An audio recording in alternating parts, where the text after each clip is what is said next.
നിങ്ങളുടെ ഫേവറേറ്റ് സീരിയലുകൾ ടിവിയിൽ വരുന്നതിന് മുൻപേ സൺ നെക്സ്റ്റ് ആപ്പിൽ കാണാം. ഇനി എല്ലാവർക്കും മുൻപേ കാണൂ.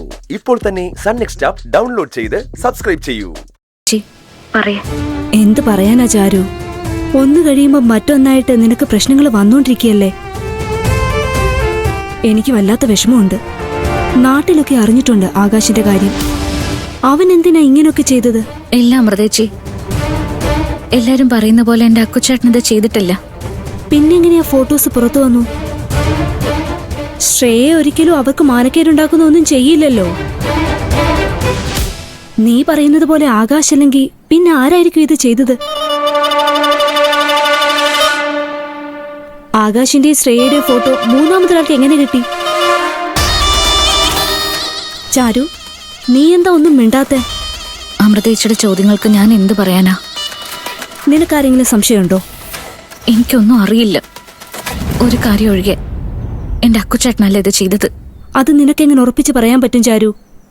എനിക്ക് അക്കുച്ചേട്ടനോടുള്ള വിശ്വാസം. അറസ്റ്റ് ചെയ്യാൻ പോലീസ് വന്നപ്പോ എന്റെ കണ്ണിൽ നോക്കി അക്കുച്ചേട്ടൻ ചോദിച്ചതാ, ഞാനിങ്ങനെ ചെയ്യുന്ന നീ വിശ്വസിക്കുന്നുണ്ടോ എന്ന്. ശരിക്കും അങ്ങനെ ചെയ്തിട്ടുണ്ടായിരുന്നെങ്കിൽ എന്റെ കണ്ണിൽ നോക്കി ചോദിക്കാനുള്ള ധൈര്യം അക്കുച്ചേട്ടൻ ഉണ്ടാവുമായിരുന്നില്ല. ആ കണ്ണിലും വാക്കിലും ഞാൻ കള്ളം കണ്ടില്ല. പറയുന്നതെല്ലാം സത്യമാണെന്ന് എനിക്ക് മനസ്സിലായി. ബാലമാഷിന്റെ മകന് നീചമായൊരു പ്രവൃത്തി ചെയ്യാൻ കഴിയില്ല. ഇത് ചതി അമൃതേച്ചി. ഇതിന് പിന്നിൽ ആരാണെന്ന് കണ്ടുപിടിക്കണം ചാരു. ഉറപ്പായിട്ടും ഞാൻ കണ്ടുപിടിക്കും ചേച്ചി. ഇത് ഞാൻ അങ്ങനെ വെറുതെ വിടില്ല. ശരി ചാരു.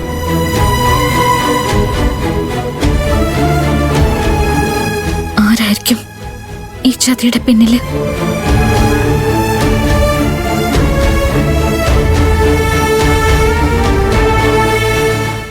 ആകാശ് ഒരിക്കലും ഇതുപോലൊരു പ്രവൃത്തി ചെയ്യില്ല, എനിക്ക് ഉറപ്പാ.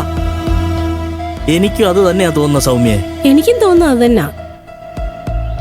എന്റെ രാജേന്ദ്രൻ സാറേ, ആകാശ് സാറിന് മേടത്തോടുള്ള ദേഷ്യം നിങ്ങൾക്കൊക്കെ അറിയാവുന്നല്ലേ. പണിഷ്മെന്റ് ഡ്യൂട്ടി കൊടുത്ത അന്ന് പോലെ സാർ ഓങ്ങി വെച്ചിരിക്കുന്ന ഇത് ചെയ്തത് ആകാശ് സാറ് തന്നെയായിരിക്കും. ആയിരിക്കും അല്ലേ? അറിയില്ല.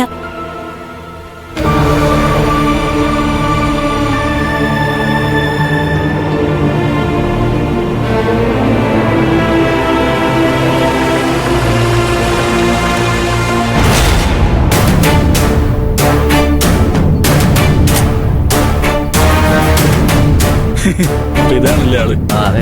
കൊള്ളാം. PW ഓഫീസിലെ മാഡവും സാറും തമ്മിൽ എന്ത് കൊള്ളാം. എന്തൊക്കെയായാലും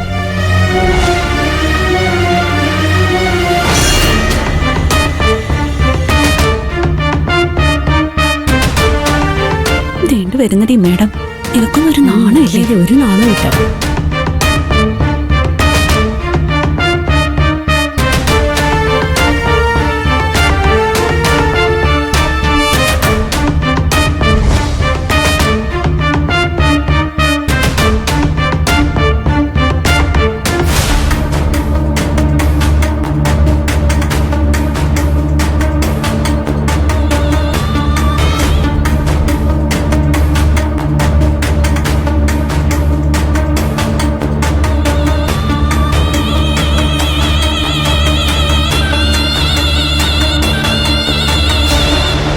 എന്നാലും അത് ഇത്തിരി കടന്നു. മേഡം വരുന്നുണ്ടേ. മേഡം, ആകാശ് സാർ ഇങ്ങനെ ചെയ്യുമെന്ന് കരുതിയില്ല. ആരാണ് ചെയ്തതെങ്കിലും മേഡത്തിന്റെ മനസ്സിലെ വേദന എനിക്ക് മനസ്സിലാവും. മേഡത്തിന്റെ കൂടെ ഞങ്ങൾ എല്ലാരും ഉണ്ട്. മാഡം, ഇതുവരെ മാഡം ഓഫീസിലേക്ക് വരുമ്പോ ഒരു പവർ ആയിരുന്നു. ഇപ്പൊ മാഡത്തിന്റെ അവസ്ഥ കാണുമ്പോ സങ്കടമാകുന്നു. തളരാൻ പാടില്ല മാഡം. എന്നാലും ചേട്ടന്റെ ഭാര്യയാകുമ്പോ വന്ന മാഡത്തോട് ആകാശ് സാർ ഇങ്ങനെ കാണിച്ചല്ലോ. കഷ്ടം.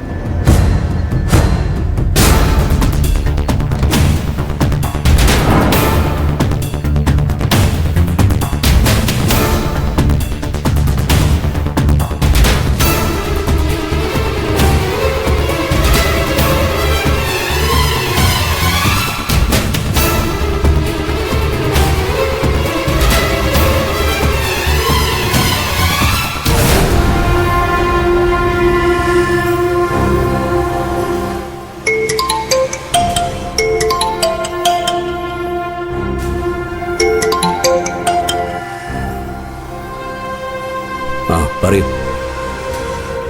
ഇല്ല, അങ്ങനൊന്നുമില്ല. ആണോ? നമുക്ക് പിന്നെ സംസാരിക്കാം.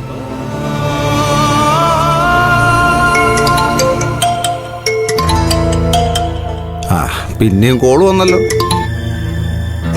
പറയൂ ശിവ.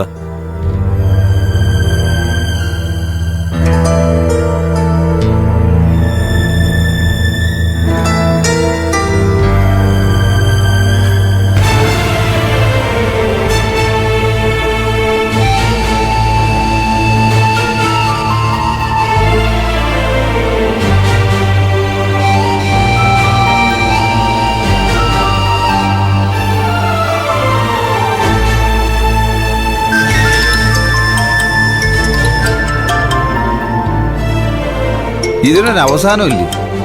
മറുപടി റെക്കോർഡ് ചെയ്ത് കൊടുക്കേണ്ടി വരുമല്ലോ. ആ അമ്മ വാ, ആ ഫോണിങ്ങതാ. ഞാൻ നല്ല ശക്തമായ മറുപടി കൊടുക്കാം. സാധ്യതകളുടെ കലയാ രാഷ്ട്രീയം. എനിക്കെന്തും വിളിച്ചു പറയാം. ഇതാ. മിണ്ടാതിരിക്കടാ.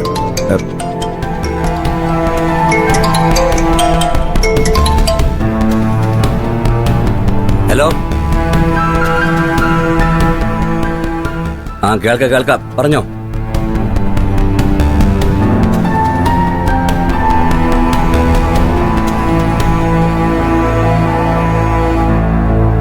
ഇല്ല, ഒന്നും തീരുമാനിച്ചിട്ടില്ല. തീരുമാനം ഉണ്ടാവുമ്പോ പറയാം.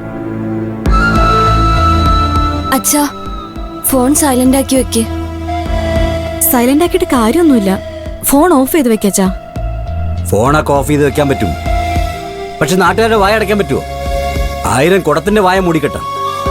പക്ഷെ ഒരു മനുഷ്യന്റെ വായ മൂടിക്കെട്ടാൻ പറ്റില്ലെന്നല്ലേ പഴമൊഴി? എല്ലാം നമ്മുടെ തെറ്റല്ലേ? ആകാശിനെ എനിക്ക് വിശ്വാസമായിരുന്നു.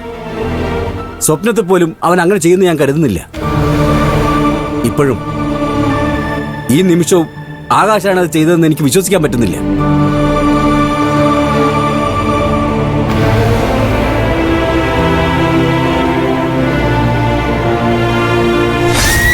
പ്ലീസ്, നീ എന്നെ വിശ്വസിക്ക്.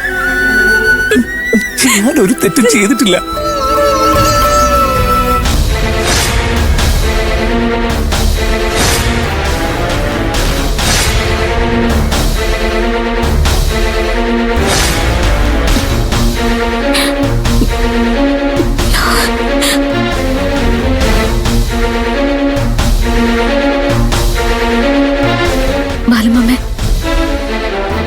മോളെ, ഒരാളോട് ദേഷ്യം തോന്നാം എന്ന് വെച്ച് ഇത്രയ്ക്ക് തരതാന്ന് ചിന്തിക്കാമോ? അക്കുച്ചേട്ടൻ അങ്ങനെ ചിന്തിക്കുന്ന ഒരാളല്ല. മോൾ എന്തായി പറയുന്നത്? പോലീസ് വന്ന് എല്ലാ തെളിവോടുകൂടിയല്ലേ അവനെ കൊണ്ടുപോയത്. എന്നിട്ട് അവൻ അങ്ങനെ ചിന്തിക്കില്ല എന്ന് മോള് പറഞ്ഞാ എനിക്ക് എങ്ങനെ വിശ്വസിക്കാൻ പറ്റുന്നത്? എനിക്കും അങ്ങനെ തന്നെ തോന്നിയിരിക്കുന്നത്. പക്ഷെ ഇപ്പൊ ആലോചിച്ച് നോക്കുമ്പോ അക്കുച്ചേട്ടനല്ല അത് ചെയ്തെന്നാ എന്റെ മനസ്സ് പറയുന്നത്. മോൾക്ക് അങ്ങനെ തോന്നാൻ കാരണം എന്താ?